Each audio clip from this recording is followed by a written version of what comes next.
They said they wanted me there. Swore up and down it wouldn't be the same without me.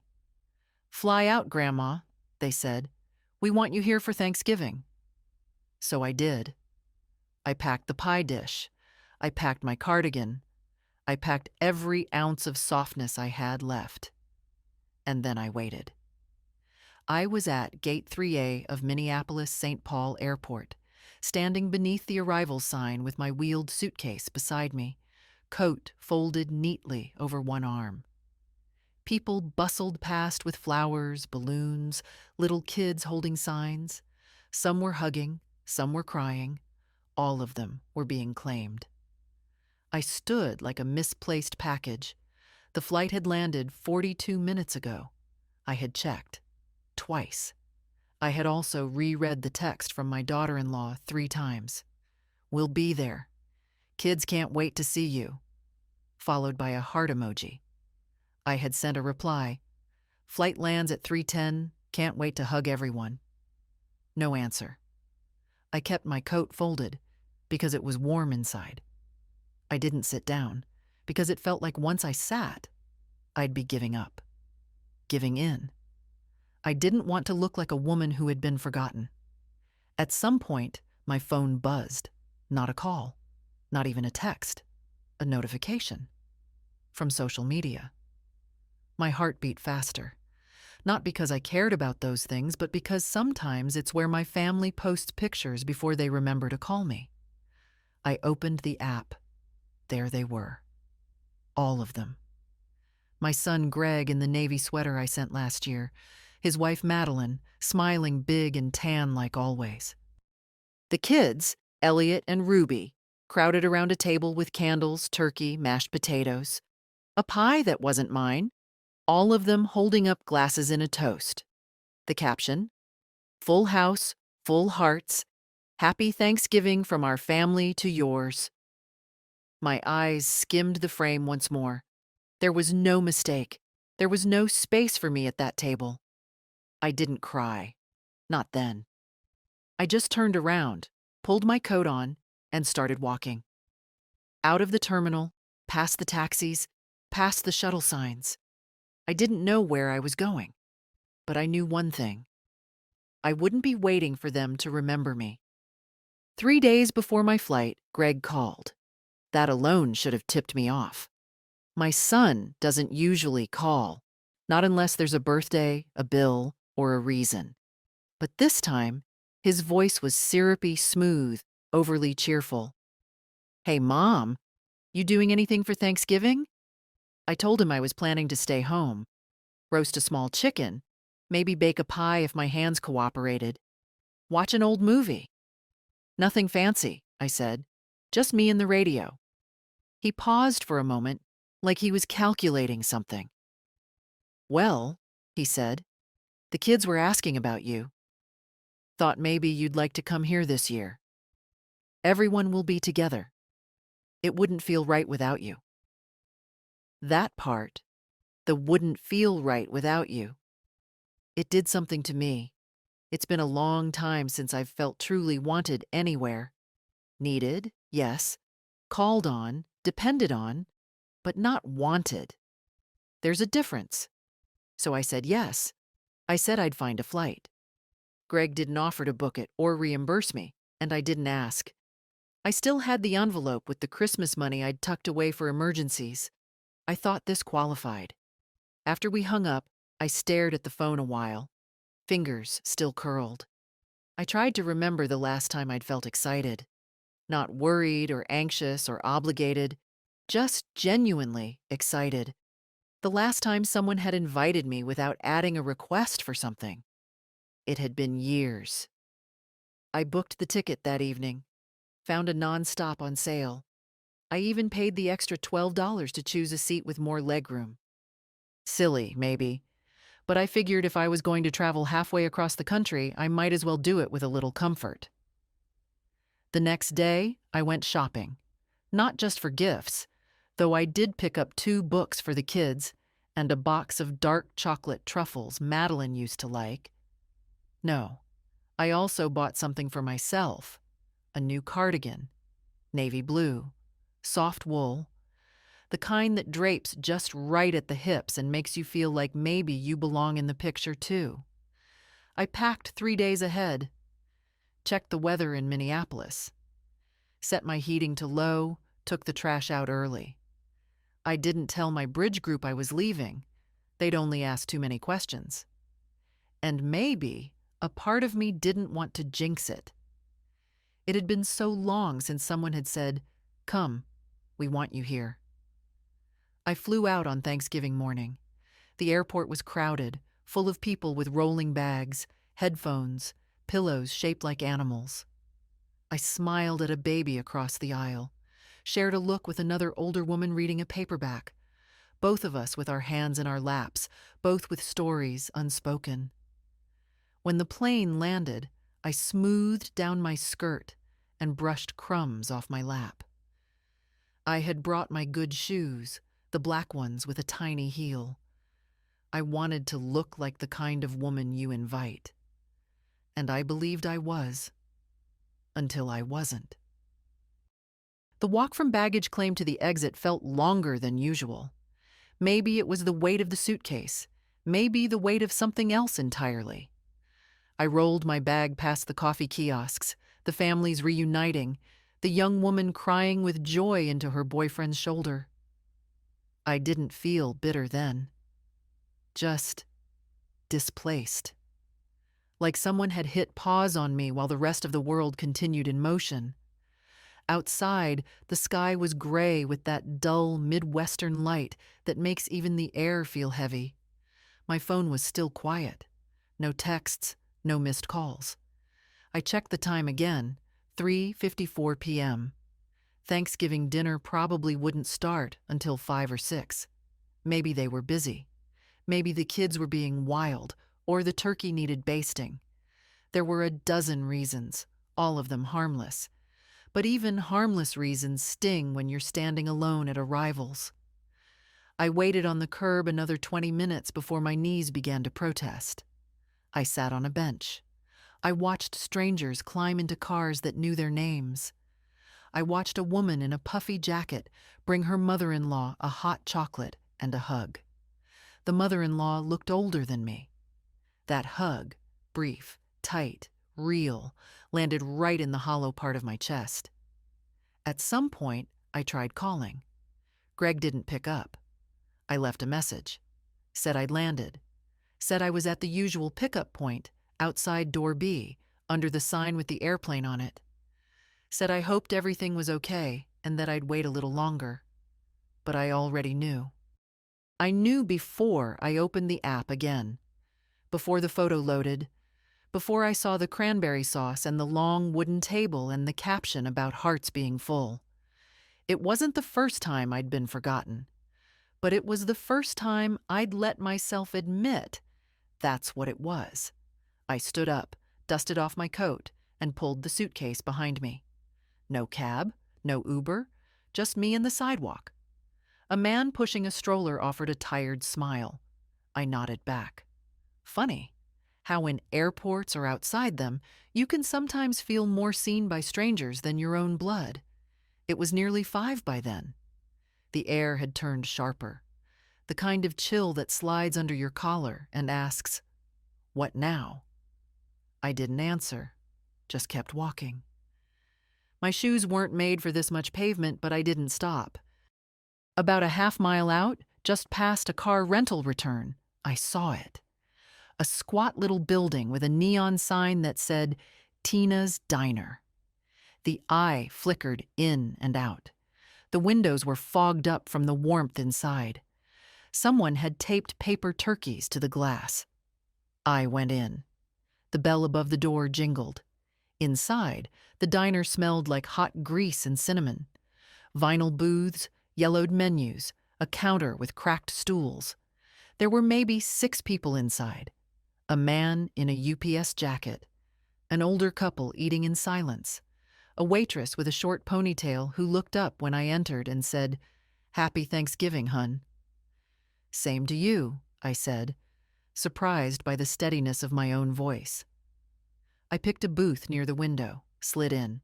The seat was warm, the table was clean. I pulled off my coat. Kitchen's slow today, the waitress said as she handed me a menu. But we've got turkey and pie. Pie sounds good, I said. What kind? She grinned. Pumpkin, pecan, or key lime? Pumpkin, and some tea, please. You got it. I looked out the window while I waited. My suitcase sat beside me, an obedient little dog. My phone, face down on the table, vibrated once. I didn't flip it over. The pie came. It was warm, with a dollop of whipped cream that leaned a little. The tea was strong and slightly bitter, just the way I like it. I took a bite, then another. It was the best piece of pie I'd had in years. Maybe not because of the spices or the crust. Maybe because, for once, I hadn't made it for anyone else. I ate slowly. I didn't rush. I didn't scroll. I didn't wait for anyone to show up and tell me it was all a misunderstanding. They weren't coming. Not today. Maybe not ever. And still, there I was. Whole. Breathing. Sitting at a booth under paper turkeys, letting the heat return to my fingers. When the waitress brought the check, she asked, "Want another slice to go?" I thought about it for a moment. Then I nodded. Yes. For later. She winked. Best decision you'll make all day. I smiled, not because it was funny, but because she was right. The air bit sharper as I stepped back outside. The little white bag with my second slice of pie dangled from one hand, and my suitcase rolled behind me with a soft, plastic rattle. I didn't have a plan. No hotel booked. No one waiting. But somehow I didn't feel lost. Not exactly. There's a kind of peace that comes when you finally stop expecting the people who hurt you to fix it. The wind picked up as I walked. It wasn't far to the nearest budget motel. I'd seen the sign while trudging from the airport, Valley Inn, weekly rates available. Nothing fancy.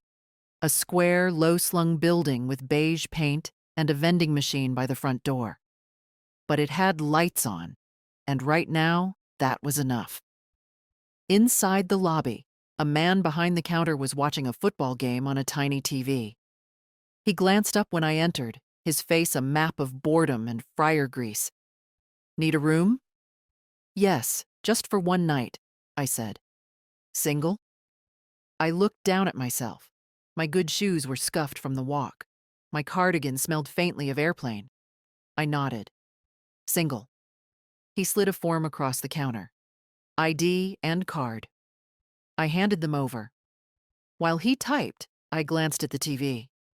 Some team in red and gold was losing badly. The man didn't seem to care. Room 114, he said, sliding me a key on a flimsy ring. End of the row. I took it, thanked him, and wheeled my suitcase down the sidewalk. The room was just what I expected. 2 lamps with mismatched shades, a bedspread patterned in muted browns, a television older than both my children. But it was warm.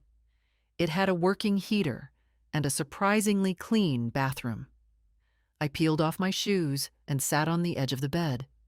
My feet ached. My back ached more. But my heart, the part that should have been shattered, felt oddly intact. I stared at the phone for a long time before turning it back over. 3 missed calls from Greg, 2 from Madeline, a single text. Mom, where are you? No apology, no explanation, just confusion, as if I had disappeared, as if I were the one who forgot to show up. I didn't reply. Instead, I unzipped my suitcase, took out my notebook, the one I use for grocery lists and thoughts I never say out loud, and wrote something on a fresh page. I am not spare. I am not extra. I am not a side dish at someone else's table. I stared at the sentence a long time. Then I underlined it. I could have cried. A year ago, 5 years ago, I would have. But tonight the tears wouldn't come. What came instead was an odd clarity, like stepping into cold water. Shocking, but clean. It wasn't just about this dinner or the airport. It was the years that led up to it, the birthdays they skipped, the voicemails left unanswered, the last-minute invitations that always sounded like obligations, never joy. I remembered Christmas 2 years ago when Madeline called and said, "We'd love to have you over, if it's not too much trouble getting here." That pause in her voice, the way she said, "if." I made them a ham. I took the bus. I remembered Greg's 40th birthday. I sent him a leather wallet with his initials engraved. He sent back a group text that said, "Thanks for the gifts, everyone." I remembered Ruby's school play, how I'd found the live stream myself and watched on my little laptop with a glass of wine and a lump in my throat. She didn't know I was watching. Nobody mentioned it. And still, I kept showing up.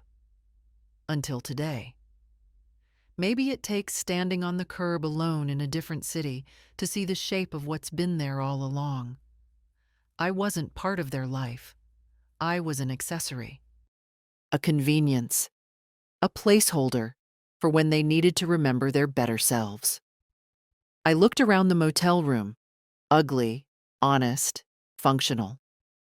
It was the most honest place I'd been in years.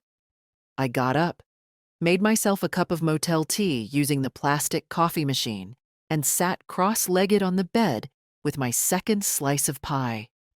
No china plate, no linen napkin, just a white paper bag and a plastic fork.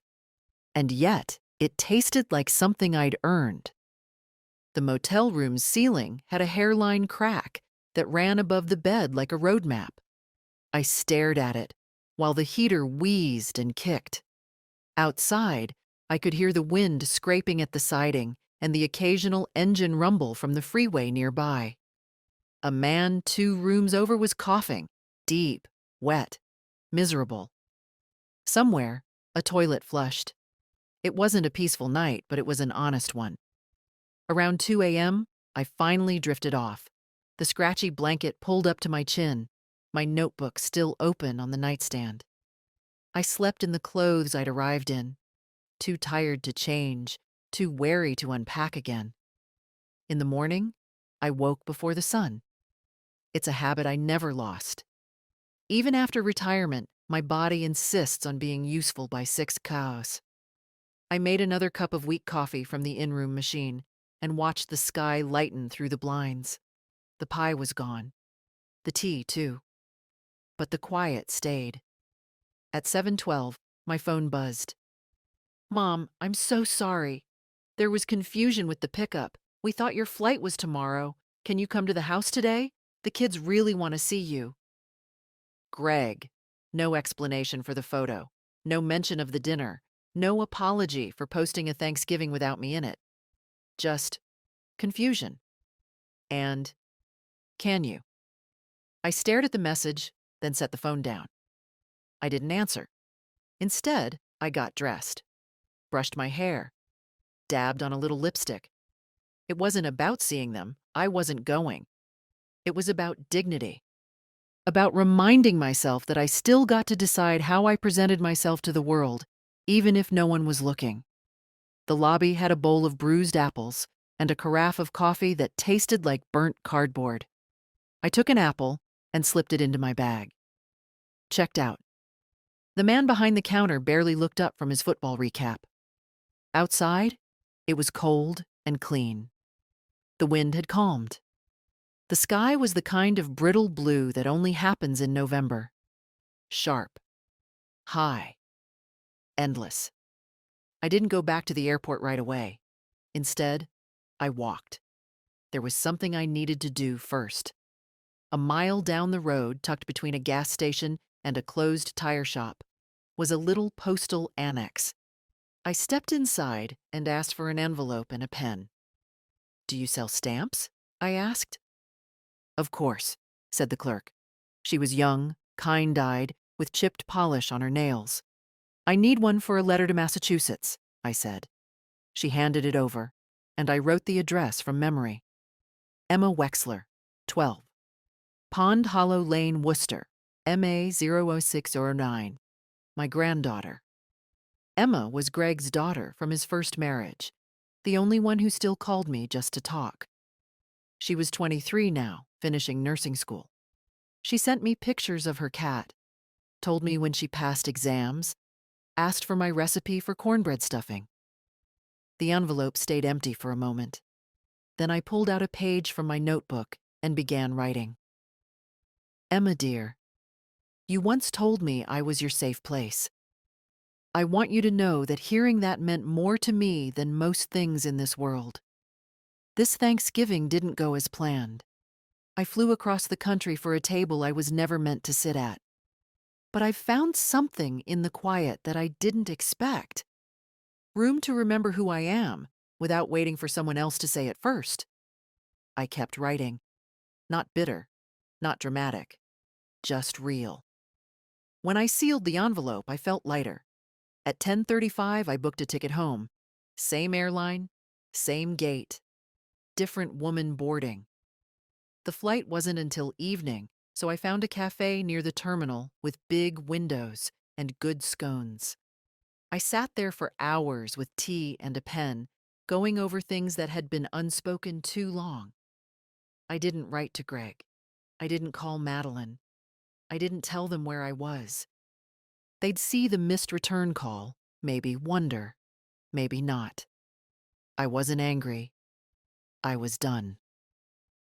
Around 4 p.m., the light changed. The kind of golden haze that makes even parking lots look beautiful. I watched a little boy run toward a minivan, his backpack bouncing. He turned and waved at his grandmother, who was slower but smiling. She waved back, and he ran to her, grabbing her hand like it was his anchor. I watched them until they disappeared, and I whispered to myself, not loud, not bitter, just clear. I deserved that too. The plane home was only half full. A blessing, really. I had a whole row to myself. The seat beside the window was cold when I sat down, and I left it that way. Didn't bother folding my coat or smoothing the seatbelt across my lap just yet. For the first time in a long time, I didn't feel the need to make myself tidy for anyone else's comfort. The flight attendant offered a soft smile. "Heading home or leaving it?" she asked as she placed a plastic cup of water on my tray. "Both," I said, "in a way." She didn't ask for more, just nodded and moved on. That quiet kind of understanding, uncommon and kind. I stared out the window during takeoff, watching the gray city shrink beneath us, watching the runways crisscross like faded scars. As the plane lifted, the sky opened wider. Blue above and below, and nothing in between except the dull hum of the engines and my own breathing. I thought I might feel grief again, some wave of it. I waited for it like one waits for turbulence, but it didn't come. I didn't feel peace either, not yet. But I did feel still, rooted, present. That was new. Halfway through the flight, I pulled my phone from my bag and turned it on again. I told myself I was only checking the time. But of course the notifications poured in. 4 texts from Greg. 1 voicemail. "Mom, I'm really sorry. Please call me. The kids were asking where you were. Madeline said she thought you knew we moved dinner up a day. Can we talk?" I didn't open the voicemail. I didn't delete it either. Let it sit. Let it wait the way I had waited. I switched the phone off again. When we landed, it was already dark. My little city glowed in a way that was quiet and familiar. The shuttle driver who took me back to the parking lot was an older man with a twinkle in his eye. He asked if I'd been visiting family, and I smiled and said, "Not exactly." At home, my porch light was still on. I had left it on out of habit, as if expecting to return tired and full and folded into the warmth of family. Instead, I walked in with pie crumbs in my bag and a mind sharper than it had been in years. My house smelled like lavender and old wood. The radiator kicked on with a comforting clank. I set down my suitcase and hung up my coat. I moved slowly, not from age but from intention. I made a cup of chamomile tea and sat at the kitchen table. The same table where I'd hosted years of Thanksgivings, where Greg once spilled gravy and Emma once cut snowflakes from napkins, where Madeline had sat, tight-lipped, looking at her phone more than my face. I looked around the room like it belonged to someone I was still meeting. Then I opened the drawer next to the fridge. That drawer, the one with the files, the one labeled Greg and Emma and legal. I pulled out Greg's folder. It was thick. Receipts, copies of checks, printouts of tuition assistance, an invoice from a mechanic I'd helped him pay when his transmission failed, the mortgage co-signing from 2010, the private preschool deposit I fronted for Ruby, with a note in Madeline's handwriting. "We'll pay you back after the bonus hits." They never did. I turned each page carefully, like tending to wounds, not in anger, not even in sadness, in clarity. Then I reached for the thinner folder labeled Emma. Birthday cards, photos she'd mailed me, a printout of her college graduation announcement, handwritten notes in bubbly ink, a thank you for helping her cover a course fee, a postcard from Vermont. "Wish you were here. Fall is wild and wonderful." I closed both folders and sat back. Then I reached for my notebook. And this time, I didn't write feelings. I wrote a plan.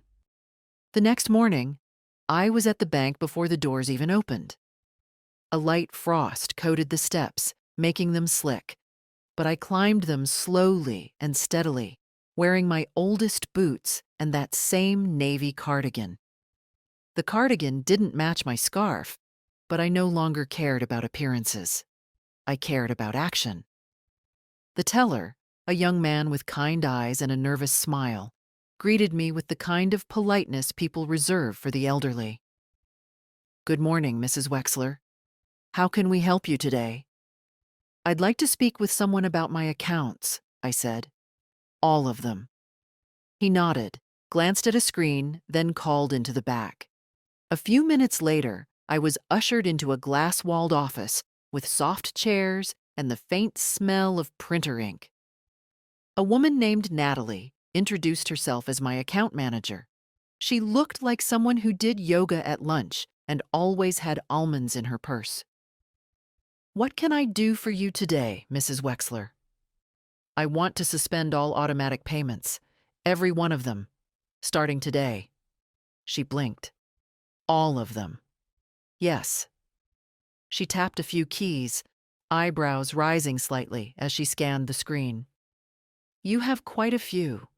Recurring transfers to family members, tuition payments, car insurance. Some scheduled gifts to charities as well." "Keep the charities," I said.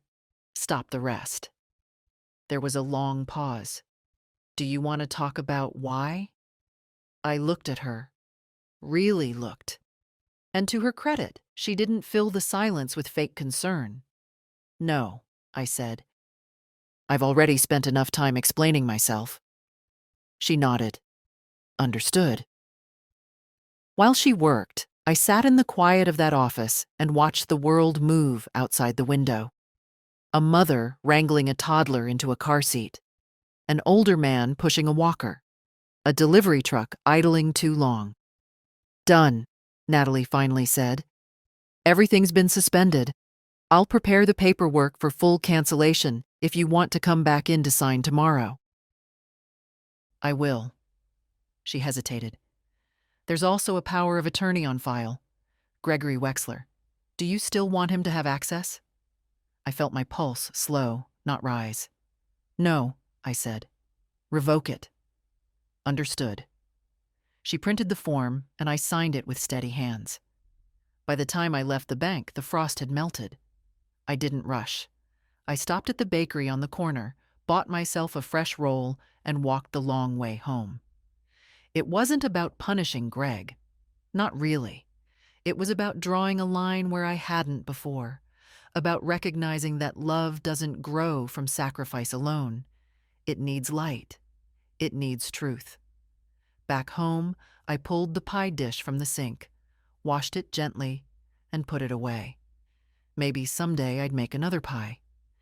Maybe not. But I wouldn't make one for people who left me standing on a curb. That afternoon, I called my lawyer. Mr. Altman had handled our affairs for over 30 years. He'd helped us buy the house, settle my husband's will, even draft the first version of mine back in 2005. His voice was warm but cautious. "Mrs. Wexler, what can I do for you?" "I'd like to make changes to my estate," I said. "And I want to establish a trust." "For Emma?" "Yes." He didn't ask why. He didn't have to. People like Mr. Altman have seen every version of family disappointment that exists. We set a time for the next day. When I hung up, I felt no triumph, no victory, just clarity. That night, I sat on the porch with a blanket around my shoulders and tea cooling on the railing. A few neighbors passed by. One waved. One didn't. The street was quiet, and I felt not okay, not healed, but steady. Like I'd finally stopped knocking on a door that was never going to open.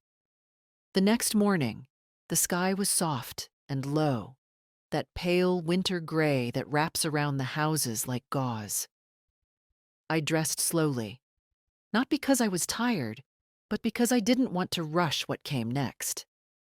At 9 sharp, I was in Mr. Altman's office, a little 2-story building with green shutters and a reception area that smelled faintly of old paper and floor polish. The same gold-framed photos hung where they always had. His children, his boat, his bulldog in a Santa hat. He stood when I entered, still as polite as he was 20 years ago. "Mrs. Wexler," he said, extending a hand. "It's good to see you." "And you, Mr. Altman." We sat in his office, same leather chairs, same ticking wall clock, same stack of forms on his desk, though now his reading glasses were thicker and his mustache had gone from salt and pepper to snow white. "What are we changing today?" he asked gently. "My will," I said, "and I want to create a trust. Everything I own, every cent, every asset, I want it protected, and I want it to go to Emma. Only Emma." He didn't blink, just nodded and pulled out a legal pad. "I assume we're removing Gregory and Madeline?" "Yes. They've had enough from me, more than enough." He looked up at that, but didn't comment. "I want it airtight," I continued. "No back doors, no loopholes. Emma is the beneficiary. She gets everything when I'm gone. And until then, she can access the trust for education, housing, healthcare, or emergencies. I'll decide what counts as an emergency." Altman smiled a little. "You've thought this through." "I have." "And your home? Your pension account? The CDs?" "All of it. If it has my name, it moves to the trust." "Understood. And you want to retain full control while living, of course." "Exactly." He leaned back. "Emma's a good girl, always was." I felt something in my throat tighten. She's the only one who still sees me as a person, not a purse. Mr. Altman didn't flinch at the bitterness in my voice. "Then let's make sure your wishes are honored." For the next hour, we worked through every item. He asked questions. I gave firm answers. No more uncertainty. No more benefit of the doubt. When we reached the end, he gathered the papers into a folder and looked at me with something close to admiration. "I'll have the final draft ready in a few days," he said. "We'll get it notarized and it'll be done." "Thank you," I said, meaning it. Outside, the air had turned crisp. I walked home slowly, stopping once to buy a small poinsettia at the florist. I didn't decorate much anymore, but I wanted something bright on the kitchen table. Something alive. The moment I stepped through the door, the phone rang. I didn't recognize the number, but I answered anyway. Grandma? It was Emma. Her voice, breathy, nervous, warm. I got your letter. I sat down at the kitchen table. You did? I I didn't know what happened. Dad and Madeline said you canceled your flight last minute. They made it sound like you just changed your mind. Of course they did. I was there, I said softly. I landed. I waited. I saw the photos. Emma went quiet. I'm so sorry, she whispered. I had no idea. I know, sweetheart. That's not on you. I should have called. I should have checked. You didn't know. You're not the one who made that choice. She sniffled on the other end. I missed you so much that day. It didn't feel right without you. For the first time since the airport, tears stung behind my eyes, but they didn't fall. Not this time. Thank you, I said. That means more than you know. There was a silence between us. Not awkward, just full. Grandma, she said finally, can I come visit next weekend? I have a break from classes. I'll take the train. My heart bloomed with something gentle and painful. Of course, I said. The guest room is ready. I'll bring the chessboard, she said. You still play? I never stopped. We hung up a few minutes later.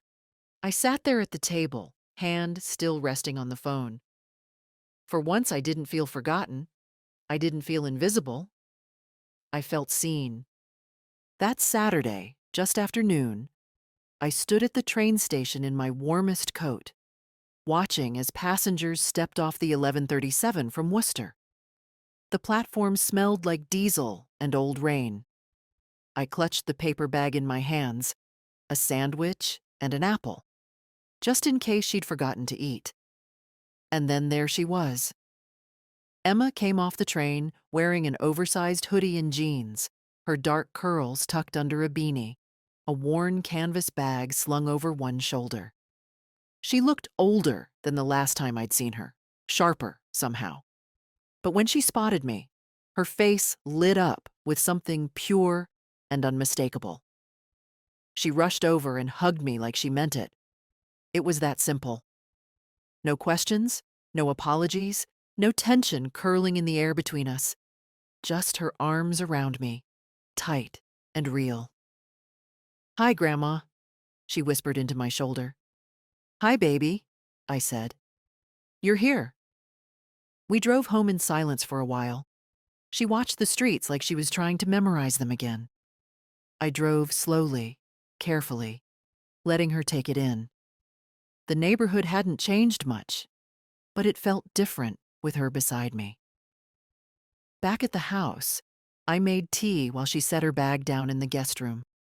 She returned with that familiar ease of someone who belonged, curling up in the corner of the couch like she'd never left. The chessboard sat waiting on the coffee table. We played a game. She won. Then we played another. I won that one. Fair and square. Later, we sat at the kitchen table, both of us nursing mugs of tea. The poinsettia I'd bought earlier that week sat in the middle, still red, still alive.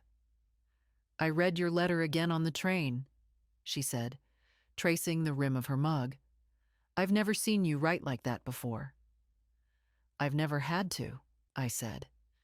I used to think being quiet was a form of grace, but lately, I think it's just made me easy to ignore. Emma looked up at me. I never ignored you. I know. She hesitated. Dad doesn't know I'm here. I figured. He called a couple nights ago, asked if I'd seen you since Thanksgiving. I didn't lie. I just said we hadn't talked yet. That was kind. She shook her head. It wasn't kindness. It was exhaustion. I'm tired of pretending things are normal. That surprised me. Emma had always been careful, diplomatic, the peacekeeper in her fragmented family. Hearing her say that, calm, steady, told me she was growing into something strong. "You don't have to pretend here," I said. "Not ever." She nodded. "Neither do you." We sat in silence, just sipping our tea. And for the first time in weeks, I realized I wasn't angry anymore. I didn't need Greg or Madeline to grovel or explain or spin another story about what went wrong. I didn't need a text or a voicemail or a too late invitation. I had this: my house, my tea, my granddaughter. I had myself. That evening, Emma offered to make dinner. She cooked pasta with garlic and spinach, and I grated cheese while we talked about everything and nothing. We watched a silly movie afterward and laughed too hard at parts that weren't really that funny. Before bed, she sat beside me on the couch and said, "Grandma, I don't want to lose you." "You won't? Promise?" "I can't promise forever," I said, "but I'm not going anywhere yet." She smiled, then hugged me again, gentler this time, but no less real. After she went to sleep, I sat in the quiet of the living room, the clock ticking like a slow metronome behind me. I looked around at the pictures on the mantel. Some faces had faded. Some frames were empty now, but one picture still stood tall. Me, holding Emma as a baby. My hair darker then, my face softer, but the grip of my hands around her tiny body just as steady. I looked at it a long time. Then I got up, turned off the light, and went to bed. Emma left Sunday afternoon. We lingered on the porch for a while before her train. I handed her a container of leftover pasta, a folded scarf I'd knitted last winter, and a quiet kind of love I didn't need to explain. She kissed my cheek and promised to call Tuesday. Then she was gone, a quick wave from the back window of the train, her breath fogging the glass. I stood there until the train had shrunk to nothing, then went back inside. The house felt quieter than usual, but not in a lonely way. It was the kind of silence that follows after something important has been said. A silence with shape and weight. I moved through the rooms slowly, picking up mugs, folding the blanket from the couch, placing the chessboard back on the shelf. When I reached the kitchen, I opened the drawer again. The files sat where I left them. Greg's folder still thick with paper. Emma's still light. But it wasn't just about them anymore. It was about me. I pulled out a yellow notepad and began listing everything I'd paid for over the last 15 years. Not just money given directly, but things I'd quietly covered. Home repairs, medical deductibles, legal fees. When Greg left his first wife, the down payment for their second car. Groceries when Madeline was too tired to shop. School fundraisers I'd been guilted into supporting with a check instead of a visit. Line by line, I wrote them down. By the time I finished, the list stretched over 4 pages. It was strange. I hadn't thought of myself as generous, just useful, reliable. Someone who helped because that's what mothers do. That's what I did. But looking at the numbers, I saw it clearly. I'd subsidized their life. And in return, they gave me politeness. Hollow birthdays, tired smiles. A chair near the coat rack when there was no room at the main table. I wasn't angry, not really. I was just done. At 3:17 p.m., my phone rang. Greg's name on the screen. I didn't pick up. A minute later, a voicemail, then a text. "Hi, Mom. Just checking in. Hope everything's okay. Let me know when you're free to talk." No urgency. No specifics. Just a vague nudge, as if nothing had happened, as if he hadn't left me standing at the curb in another city while he carved turkey and took family photos I wasn't meant to see. I deleted the voicemail without listening. The text I left unread. That night, I lit a candle. It wasn't for any special occasion, just for stillness. for the quiet of the house and the way the light caught the edge of the kitchen counter. I poured myself a glass of wine, one of the good bottles I'd been saving for a real holiday. I set a single place at the table, heated a bowl of leftover soup, and I sat, not scrolling, not waiting, not hoping for the phone to ring. I sat in my own life. Later, before bed, I opened my email, found the folder labeled Travel. At the bottom was the receipt for my Thanksgiving flight. Round trip. Return complete. I forwarded it to myself, then added a note in the subject line. Proof of departure and return. No rescue, no reunion, just me. I didn't send it to anyone else. I didn't need to. The next morning, I called Mr. Altman again. I've been thinking, I told him. I want to add a clause to the trust. Of course, he said. What are you thinking? I want Emma to be the sole executor, but I also want a letter attached, not a legal one, a personal one. You can include a statement of intent, he said. It won't change the legality, but it can explain your reasons. Good. Then I'll write it. That same morning, I sat down and began. To whoever is reading this after I'm gone, if you're wondering why things were divided this way, let me say clearly, this is not punishment, it's honesty. I've spent my life giving, quietly, consistently. But love without respect isn't love. Presence without care isn't family. I chose the one person who saw me before I vanished. I didn't finish the letter that day. I didn't need to rush. Some things deserve to be written slow. Tuesday came and went without a call from Emma. Not because she forgot, but because we'd agreed on it. She had clinicals that week and didn't want to be distracted. I'll call Friday, she'd said. After my shift. Same time. I trusted her. That morning, though, someone else did call. Madeline. Her name lit up my screen like a warning sign, all bright letters and bad timing. I let it ring out. Then, 30 seconds later, the text arrived. Hi, Irene. Hope you're well. Greg mentioned you've been hard to reach lately. Let's catch up soon? No punctuation where it mattered. No warmth where it counted. Catch up? We weren't old co-workers. We weren't neighbors who borrowed sugar once. I'd been her mother-in-law for almost 15 years. I'd helped her find her first real job after Ruby was born. I'd sent her care baskets when she had her gallbladder out. I'd paid for her mother's funeral flowers when their budget was too tight. Catch up? I set the phone down without replying. Later that afternoon, as if on cue, another message arrived. This one from Greg. Mom, Madeline tried calling. We're starting to get worried. Can you just let us know you're okay? The irony of it. They left me at an airport, but now they were worried. Not when I was standing with my suitcase and no pickup. Not when I was walking to a diner with frozen fingers. Not when they posted a photo that said everyone with their arms around each other and no seat left for me.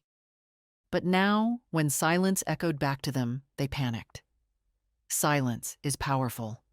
It unnerves the people who are used to your noise, your giving, your yes. I kept the phone off for the rest of the day. That evening, I went through the attic. Not for any dramatic reason. Just to find an old recipe book Emma had once asked about, the one with my apple crisps scribbled in the margins. I hadn't been up there in years. The boxes smelled of dust and old pine, and the insulation curled like forgotten paper. In one box, labeled 1990-2005, I found the book. And beneath it, letters. Dozens of them. Cards from Greg as a teenager, drawings from Emma as a child, thank you notes from friends and cousins long moved away. A photo of my husband in his Sunday suit, holding a pumpkin pie like it was a prize. I sat down on the floor, cross-legged, and let the past rest in my lap. So many pieces of myself I'd stored away to make room for others. I thought about Greg as a little boy, how he used to insist on sleeping with his head against my chest because your heart is louder than the rain, how he'd cry if I left for work too early, how I taught him to tie his shoes with 2 loops instead of 1 because it made more sense to him. I had loved him so completely once. Maybe I still did. But love doesn't excuse neglect, and forgiveness doesn't mean return, not always. I put the letters back carefully, closed the box. And that night, when the house was dark and the world was quiet, I opened the notebook and added 2 more lines to the letter for the trust. I didn't want my final act to be polite. I wanted it to be clear.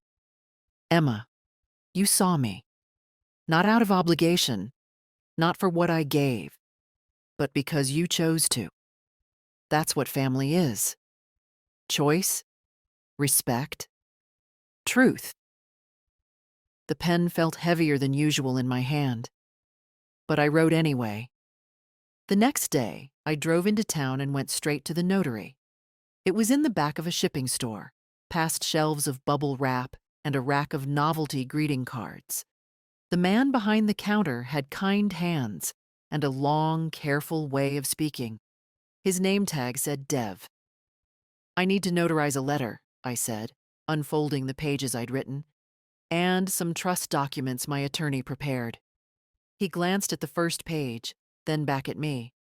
Big changes? I nodded. Long overdue ones.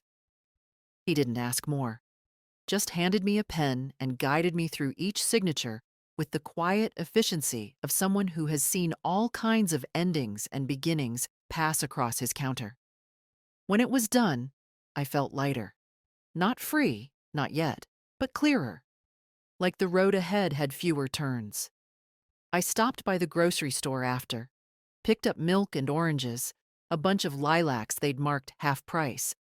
The kind of things you buy when life is steady again. When you're choosing your own peace, instead of waiting for someone else to hand it to you. At home, I set the flowers in the chipped vase near the kitchen sink. The scent of lilac spread slowly through the house, soft and certain. I took off my coat, folded it, and laid it over the back of the chair. My phone buzzed just as I was putting the groceries away. Greg. Again. Mom, we really need to talk. You're not answering, and it's making things worse. I don't know what's going on, but we're worried. Please call me. The message was longer than usual. The edges of panic showing. But still, no real apology. No mention of what had happened. No ownership. Only absence. And now, the discomfort of it. He wasn't sorry for forgetting me. He was sorry I had stopped filling in the blanks. I sat down, stared at the screen, then turned it off again. That afternoon, I took out the folders once more, Greg's, Emma's, the trust packet, and locked them all in my fireproof box, slid it back beneath the bed. Not because I was hiding anything, but because I was finished. Finished explaining, finished asking, finished waiting. I made soup that night, lentils, carrots, garlic. My hands still knew how to measure by instinct. I cooked for one, not for absence.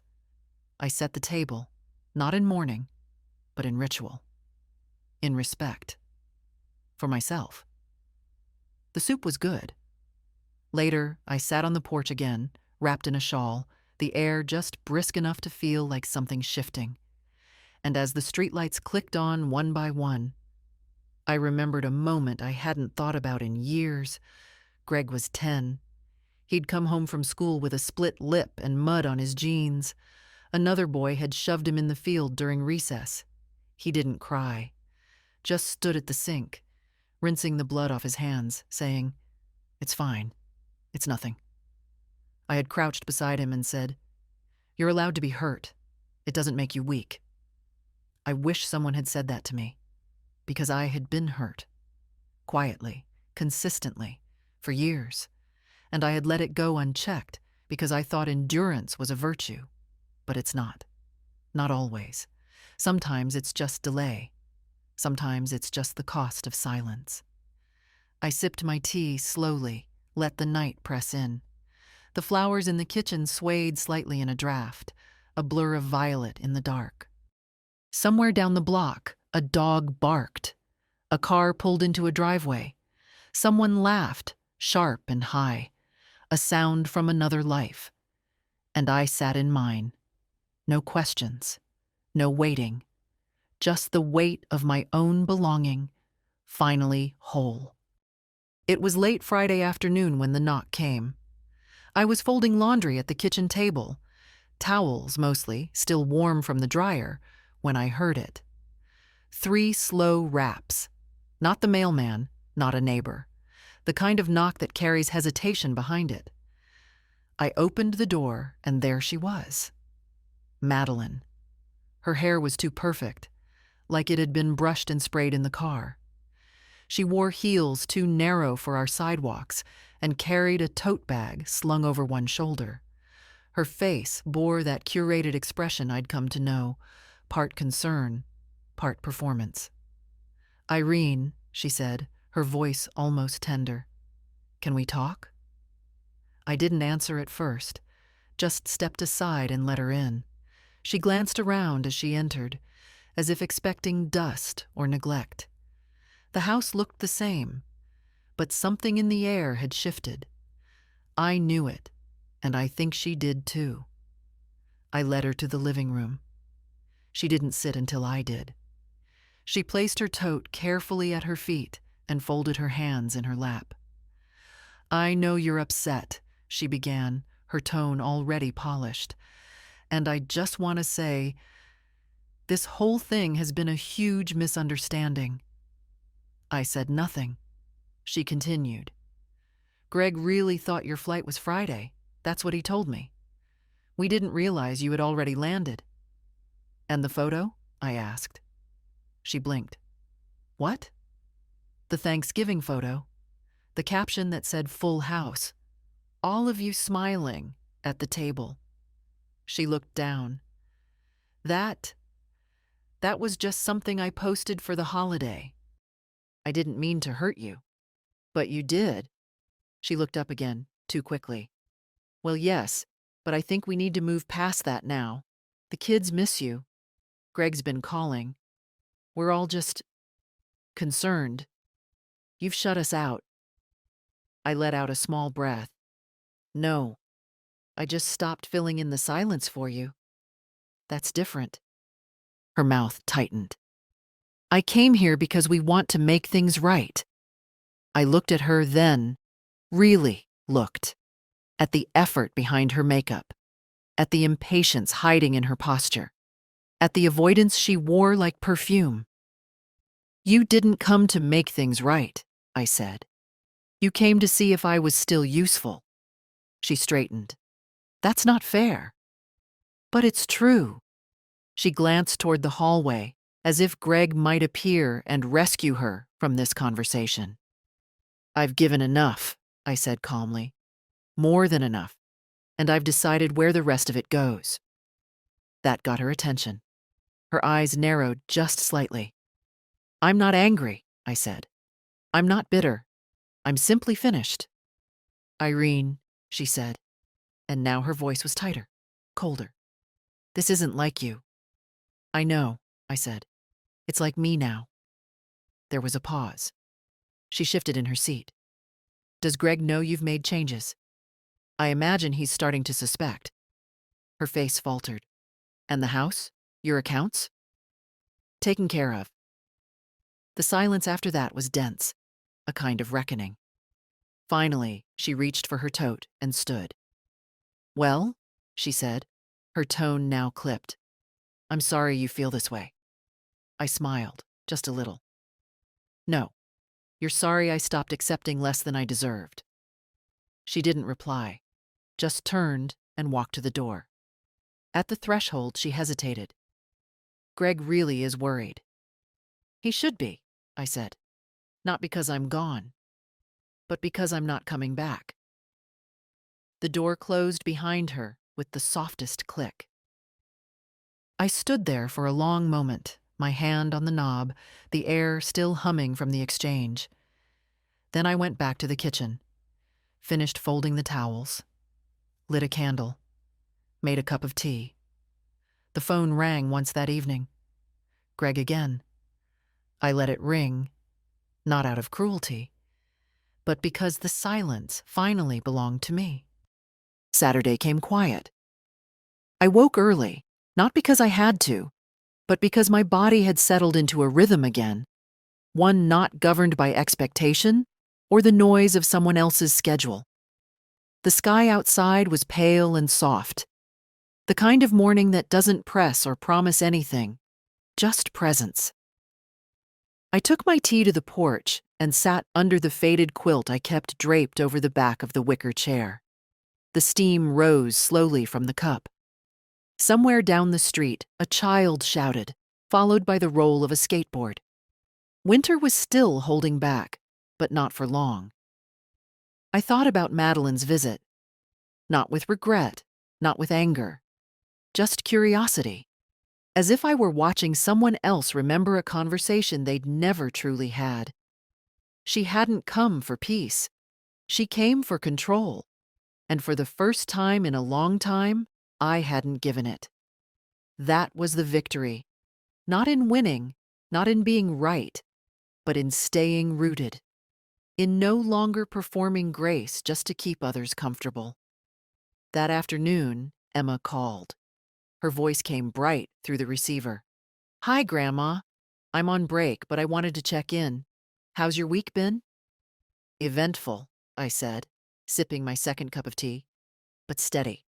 She caught the tone. "Something happened?" Madeline stopped by. "Oh." She said she and Greg wanted to make things right. Did they? "No." Emma exhaled through her teeth. "I'm sorry." "Don't be." I wasn't surprised. But I wasn't shaken either. There was a pause on her end. Then she said quietly, "You sound different." "Do I?" "Stronger. I think I am." We talked for a while. About her patients. About a paper she was writing. About the cat who'd knocked over her favorite lamp. The everyday things that form real lives. When we hung up, I didn't feel that familiar ache of absence. I felt connected, present, full.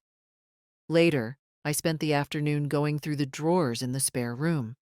Not out of urgency, but because I felt ready to decide what mattered. I found a set of linens I hadn't used in years. Emma might like those.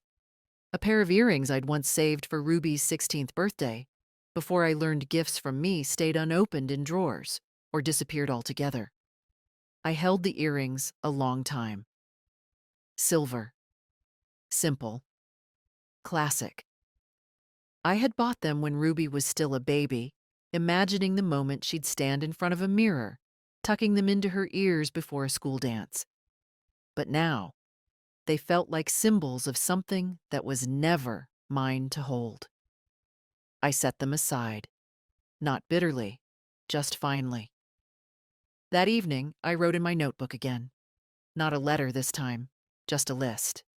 Things I no longer owed. Explanations. Second chances to people who waste first ones. Apologies for taking up space. A seat at a table that won't make room. Silence.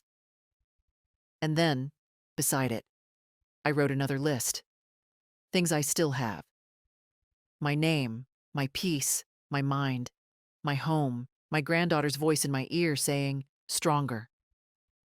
I tore the page out and folded it in half, taped it to the back of the cabinet door beneath the sink, where only I would see it, where I kept the dish gloves and the extra sponges. A strange place for strength, but real. That night, I set the table for one again, but this time, I lit 2 candles. Not because anyone else was coming, but because I was there. Fully. I sat down, spooned out my soup, and whispered. Not for drama, not for pain, but because it needed to be said. "I'm still here." And I was. I spent the first Sunday of December decorating the porch. Nothing elaborate, just a simple pine wreath with a red ribbon and 2 strings of warm white lights along the railing. I didn't do it for neighbors or nostalgia. I did it because I wanted the house to glow. For me. For once.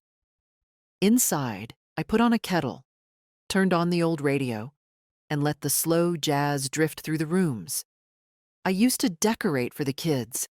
Stockings with their names, cookies shaped like stars, and the old felt angel Emma once made in kindergarten. But this year, there would be no stockings, no extra chairs, no waiting. This year, I lit the fire early and set one place for tea. My own. By the time the sun dipped behind the houses across the street, the phone rang. It was Greg again. I answered this time. "Mom?" His voice was thinner than I remembered. "I'm here," I said. Calm. Steady. There was a pause. "I didn't think you'd pick up." "I know." Another pause. Longer. "I saw the paperwork," he said finally. "From the attorney, the trust, the changes. I figured you would." His breath caught, like he'd expected a different tone. I don't understand. After everything." "Exactly," I interrupted. "After everything." He went quiet. "You mean the money," he said eventually. "I mean the pattern," I replied. "The forgetting, the late calls, the missing birthdays, the airport, the photo. That wasn't intentional." "No," I said. "It was worse. It was convenient." There it was. The truth, out loud, without apology. "You're punishing us," he said. But it came out less like an accusation and more like a hope that I might deny it. Reassure him. Fold. "No," I said. "I'm releasing myself. From obligation. From old loyalties that only moved in one direction. From the guilt I'd carried so long, I'd forgotten what lightness felt like." "I never thought it would come to this," he muttered. "I know." His voice broke. "We're still your family." "No, Greg. I was your family. You haven't been mine in a long time." And with that, we ended. Not with shouting, not with resolution. Just with a truth said quietly enough to echo for years. I hung up, stood at the window and watched the street lamp flicker on. The next day, I mailed a small package to Emma. Inside, the silver earrings, wrapped in soft cloth, a copy of the trust, and a note. "These are yours, not because you asked, but because you showed up. Wear them when you feel uncertain. You're never invisible in this house. Not then, not now, not ever." She called 3 days later, crying and laughing at once. "Grandma," she said, voice trembling, "I don't know what to say." "You already did," I said. "The day you asked if you could come visit. The day you came without needing a reason. That night, I lit the fireplace and sat in its warmth. Outside, the street was quiet, dusted with the season's first snow. I watched it fall through the window, slow and clean. And I thought about all the Thanksgivings that had come before. The ones I cooked through pain. The ones I sat through quietly. The ones I was invited to as an afterthought. And then this one, the one I gave myself. No carving knives, no tablecloths, no second helpings. Just a walk, a diner, a slice of pie, and the clearest thing I'd ever tasted. Not bitterness, but freedom. And if you're reading this, if you've ever waited for someone who forgot to wait for you, listen close. You can stop now. You can light a candle for yourself. You can buy your own damn pie. And you can begin again. Right here. Right now. If this story moved you, share it. Someone out there needs to know they're not alone. Your silence has value.